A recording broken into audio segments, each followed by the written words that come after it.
Hola chicos y chicas, los saluda el profesor Héctor Silmar Herrera Martínez, mejor conocido en YouTube como el profe Silmar. El día de hoy traigo para ustedes un tema relacionado con la asignatura de Geografía, que se titula Las aglomeraciones urbanas. Pues bien chicos, seguimos en la línea de la geografía y sobre todo en la línea de la demografía, del estudio de los datos estadísticos de las poblaciones del mundo, y en este caso nuestro tema será más centrado, la información será más centrada en nuestro país, en México. Pues bien chicos, como siempre lo hacemos, iniciamos con un concepto que nos va a dar la idea o la línea a seguir para comprender mejor el tema. El concepto es muy sencillo, es comunidad. Y dice que una comunidad es un conjunto de personas que viven en un lugar determinado, que comparten reglas e intereses. Quiero hacer hincapié que el tema de aglomeraciones es un sinónimo de comunidad con ciertas diferencias. En el caso de aglomeraciones son grupos de personas que interactúan entre sí. Vemos que es muy parecido a comunidad. Y en este caso nos dice urbana, pero para entender que es una comunidad urbana tenemos que compararla con la otra comunidad, que es la comunidad rural, porque solo así comprenderemos la existencia de esos dos tipos de comunidades que existen en todo el mundo. Pero en esta ocasión vamos a detallar datos que el INEGI proporciona en nuestro país, en nuestro México. Pues bien chicos, como siempre lo hacemos, empezamos con la historia del tema o el origen del tema. Cuando antes de existir las grandes civilizaciones o las primeras grandes civilizaciones agrícolas, por cierto, como Mesopotamia, como Egipto, como Grecia, como la India, como China, antes de existir, sabemos que los hombres eran nómadas. Eran nómadas, pero no andaban solos, porque psicológicamente hablando han analizado los especialistas que el hombre es social por naturaleza.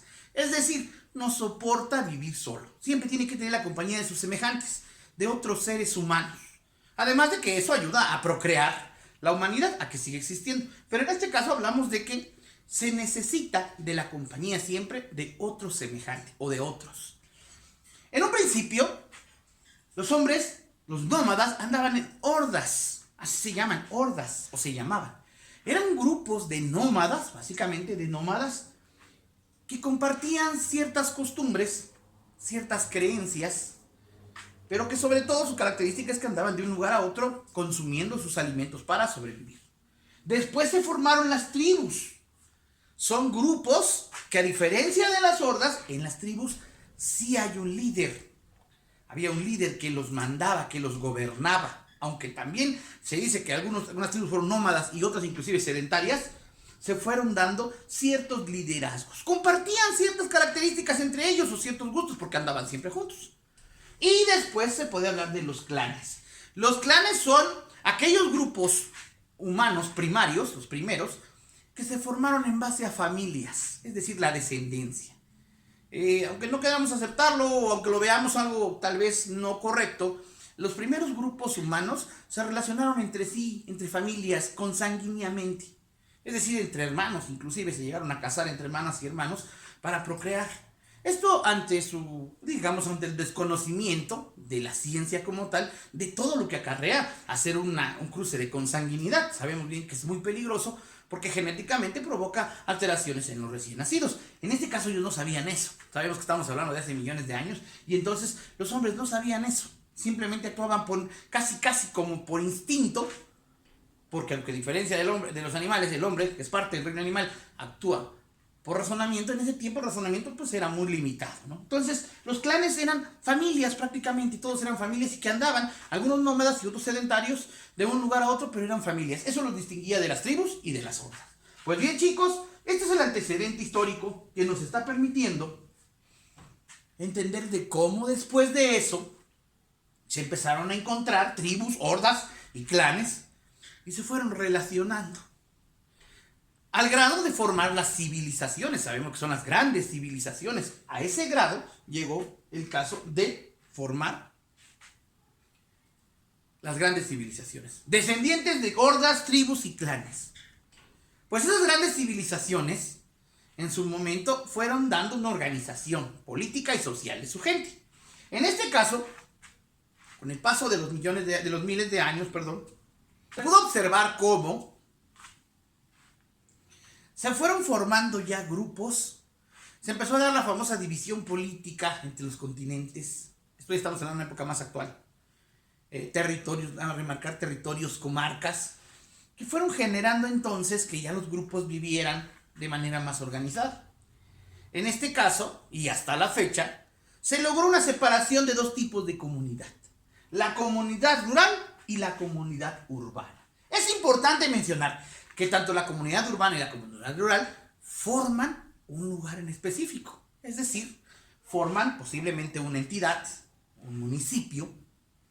¿Por qué? Porque en esos tipos de lugares, vamos a ser específico, en los municipios, en las entidades, en los países, en los mismos continentes, hay comunidades rurales y comunidades urbanas dentro de ellos mismos. Es decir, en una entidad hay comunidades urbanas y comunidades rurales, y son de la misma entidad. Un ejemplo, en el caso particular de nosotros, los chiapanecos, pues en Chiapas hay comunidades rurales y comunidades urbanas, pero ambos somos chiapanecos, porque pertenecemos a la misma entidad. En el caso de México lo mismo, comunidades urbanas, comunidades rurales, que son mexicanos también. ¿Y cómo se distinguen esas comunidades entre sí? Pues bueno, ahí les va, son datos muy importantes. Son datos extraídos del INEGI que desde hace muchos años no han variado en cuanto a al establecer las ciertas reglas para considerarlos así. En este caso vamos a hablar primeramente de la comunidad rural. Se dice que una comunidad rural es aquella que no excede de una cantidad de habitantes de 2.500. Es decir, puede tener 2.500 habitantes o menos. Al ser pocos, comúnmente tienen ciertas características.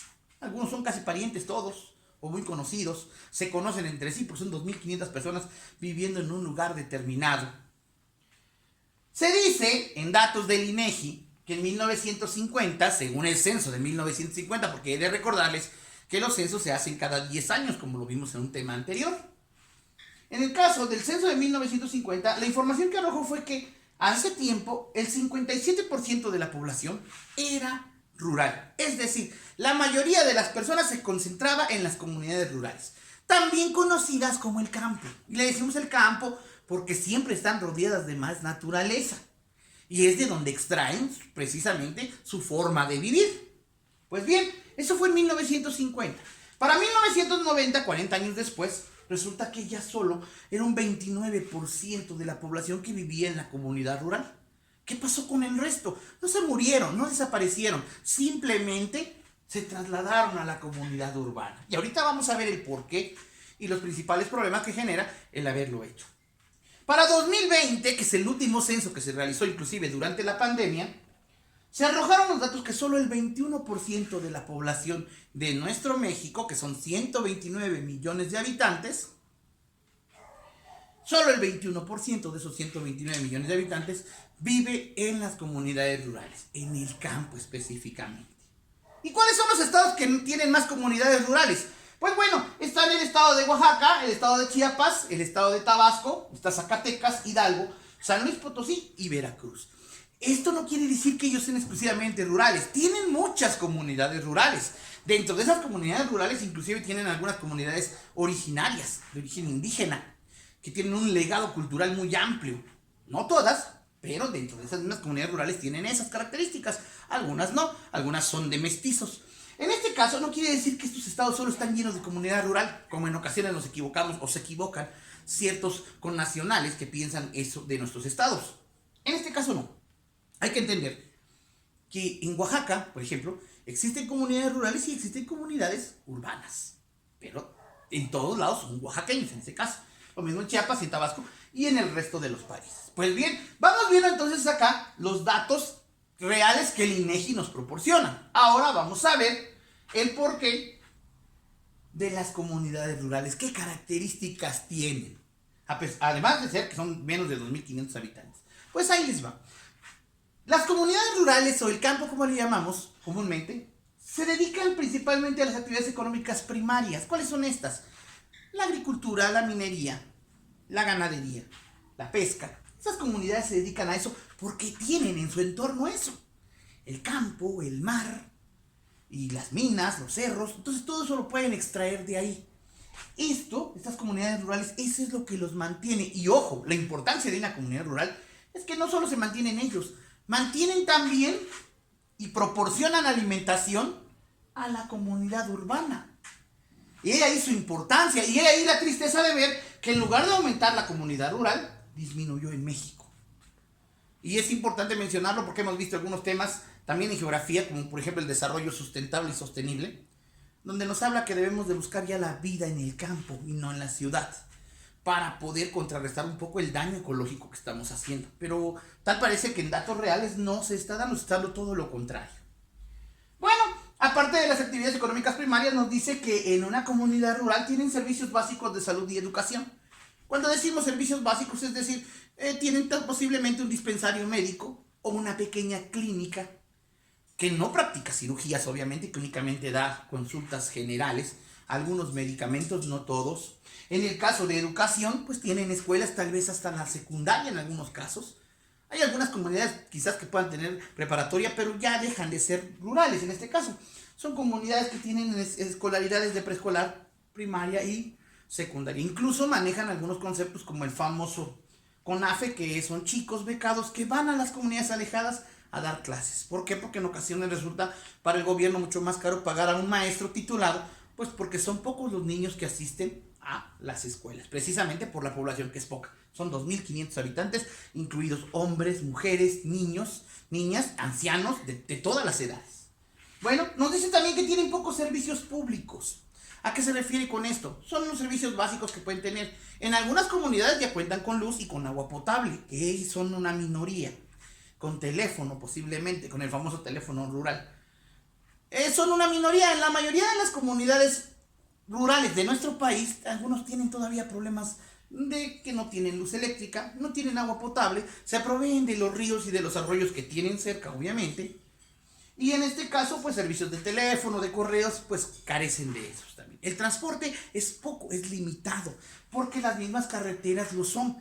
En ocasiones son carreteras, para llegar a esos lugares, son carreteras de terracería, es decir, que no tienen pavimento aún. Hay algunas que han ido avanzando, pero la mayoría no. Recuerden que si uno va avanzando y va aumentando su población, deja de ser rural y se vuelve urbana. En este caso dice que tiene pocos servicios públicos. Hasta ahorita vamos escuchando cositas como que decimos, bueno, o sea, estos dos puntos dicen como que son negativos, ¿verdad? Pero no del todo cuando vemos los otros dos. En la comunidad rural no existe prácticamente contaminación, es muy mínima la contaminación. Posiblemente de la combustión de madera, de leña que utilicen para cocinar porque también no tienen el servicio del gas. O para alumbrarse de pronto porque no tengan la luz. Y en el caso, pero es un mínimo comparado con la ciudad, ya lo vamos a ver, con la comunidad urbana. Y tienen una alimentación más saludable. ¿Por qué? Porque ellos mismos siembran sus alimentos y producen sus propios animales, los crecen y se alimentan plenamente. Ellos son los productores. La comunidad rural es productora y es fundamental porque satisface a la comunidad urbana. Lo triste es que se le está complicando mucho las cosas porque ya son menos los que viven en la comunidad rural. ¿Y por qué viven ya menos en la comunidad rural? Se está dando un fenómeno muy curioso, sobre todo en los jóvenes. Los jóvenes que tienen ya la oportunidad, gracias a los medios de información o a los medios electrónicos, observan la vida en la ciudad. Y ahora sí voy a decir una frase que ellos creen que todo es miel sobre hojuelas, ¿no? Y dicen, no, pues está mucho más bonita la ciudad, está más divertida, hay luz por todos lados, hay autos, hay música, hay lugares para divertirse, bueno, cantidad de cosas, sin ver que más allá de eso, todo eso genera un gasto mayor, que en ocasiones solo llegan ellos a lugares a sufrir de carencias porque no tienen esas posibilidades económicas. Pues bueno, vamos a pasar entonces ahora de qué es la comunidad urbana y por qué ha crecido más la comunidad urbana y disminuido más la comunidad rural. Como les decía, los jóvenes hoy en día piensan de las comunidades rurales que vivir en la ciudad es mejor, aunque eso simplemente son estereotipos que nos los dan los medios masivos de comunicación erróneamente. Y van a decir por qué erróneamente. Bueno, ya lo veremos más adelante. Ahorita hablaremos de los datos específicos de una comunidad urbana. Se considera una comunidad urbana aquella que tiene a más de 2.500 habitantes en su territorio. Bien, se dice que en 1950 era el 43% de la población vivía en la comunidad urbana. Es decir, había más gente en el campo que en la ciudad. Para 1990 se volvió el 71%. Nótese que aquí fue bajando y aquí fue subiendo, obviamente. ya la mayoría vivía en la ciudad. Para el año 2020 surge ya una cantidad del 79% en una comunidad urbana. 1990 me gustaría hacer remembranza o una recomendación a ustedes que observen alguna película por ahí. Incluso en ocasiones lo pasan mucho en los canales abiertos, pero pues yo creo que en internet pueden encontrarlo fácilmente. Una película mexicana de un actor ya fallecido llamado Héctor Suárez. Don Héctor Suárez hizo una película llamada El Mil Usos. En esa película, además de las situaciones que vemos de la vida cotidiana en la ciudad, nos deja muy en claro la vida del campo y la vida de la ciudad. Nos deja también observar cómo una persona llega ilusionada a la ciudad y regresa decepcionada de ella. ¿Por qué? Pues ahorita vamos a ver el por qué se da esa situación.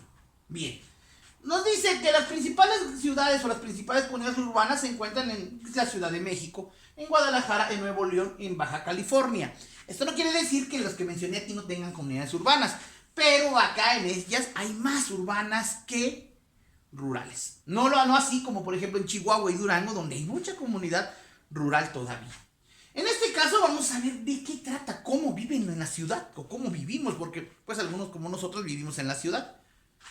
Nos dice que la ciudad se dedica básicamente, mientras que la comunidad rural es a las actividades primarias, económicas primarias, la comunidad urbana, se dedica a generar las actividades económicas secundarias y terciarias, como son la industria y los servicios.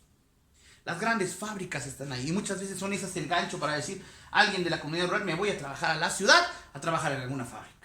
Y ahí encuentran que el trabajo es mucho más pesado, mucho menos remunerado, porque aunque se vea que ganas más, pero gastas más el estar en la ciudad que estar en el campo. Y eso al final, si haces un balance, te das cuenta que estás perdiendo más que ganando al vivir en la ciudad y luego de haber dejado el campo. En este caso, también nos dice que en la ciudad hay mayores servicios de educación y salud. Obviamente aquí ya podemos hablar de servicios en hospitales de primera, segunda y tercer nivel, es decir, donde ya pueden practicar cirugías de cualquier necesidad. En algunas grandes ciudades existe. De educación, pues podemos decir que ya existe desde el kinder hasta las universidades, una gran variedad de carreras que pueden ustedes elegir. Eso suena positivo y es positivo sin duda, pero también genera que estos servicios tengan un costo mayor y que en ocasiones haga que las personas que van del campo tengan ese conflicto de no tener los suficientes recursos, porque acá no hay exigencia de ese recurso. Aquí la naturaleza misma les provee de lo necesario para vivir. Luego dice que hay servicios públicos diversos. Aquí ya no solo se habla de agua, luz, teléfono. Hay agua, luz, teléfono, cable, internet, servicios públicos, transporte público. Bueno, cantidad exagerada de servicios que nos permiten vivir, entre comillas, cómodamente. Sí vivimos más cómodos, pero generamos mucho más contaminación y mucho más desgaste en el planeta. ¿Por qué? Porque también existen muchas tiendas de conveniencia, de mucha ropa, de alimentos, de muchas cosas. Luego vemos y decimos que sus principales problemas es que hay mucha contaminación. Las grandes ciudades contaminan demasiado porque hay muchos autos, porque hay muchas personas, porque consumimos muchas cosas. Las fábricas tienen que producir mucho porque las exigimos. Entonces existe mucha contaminación. Eso al final nos daña en la salud. También dice que esto deriva el hecho de que cuando llegan a una ciudad creyendo que hay trabajo y en ocasiones ya no lo hay porque hay demasiada gente aglomerada ahí, se existe el desempleo. Y por tanto terminan muchas personas que fueron con la ilusión de trabajar en la comunidad urbana, de la comunidad rural a la comunidad urbana, terminan inmersos en la delincuencia. Es importante tener eso en cuenta. La vida en la ciudad es muy cómoda, entre comillas, pero es muy cara y resulta todavía más cara para el medio ambiente. ¿Por qué? Porque hace un rato yo se los dije. Ellos son mínimos ya, son un 21% y acá es un 79%. Pero este 21% tiene que producir alimento para este 79% y en ocasiones ya no está siendo tan fácil. Es ahí que en desarrollo sustentable y sostenible se procure que en las grandes ciudades se pueda ya llevar a cabo huertos en la casa, en los techados, que se pueda criar animales en la casa para no tener ese problema. Es importante saber esto porque algunos vivimos en comunidades urbanas y entendemos lo que estoy diciendo y otros viven en comunidades rurales y también van a comprender. Es importante analizar ambas comunidades y saber qué los caracterizan unas de otras y por qué es importante que ambas existan. Y tal vez sería mucho más ideal lograr aquel equilibrio que en 1950 existió. Una probabilidad de estar cercanos entre el 50 y 50 para poder vivir cómodamente. En el campo, muchas personas se lamentan de vivir, sobre todo los jóvenes, por las diversiones. Pero las diversiones que aquí hay son costosas y sobre todo generan sobre todo mucha contaminación. Pues bien, chicos y chicas, este tema es un tema también que forma parte de geografía y que espero les sea de utilidad porque estos datos son reales, extraídos del INEGI, del Instituto Nacional de Estadística y Geografía, para conocer cómo estamos organizados en nuestro país en cantidades y en formas de vida. Pues chicos, si les gustó el video, recuerden, denle like, suscríbanse a mi canal y activen la campanita para que YouTube les informe cuando yo subo un nuevo video de tipo educativo que estoy seguro va a formar parte de su acervo cultural. Hasta luego, chicos y chicas, y cuídense mucho.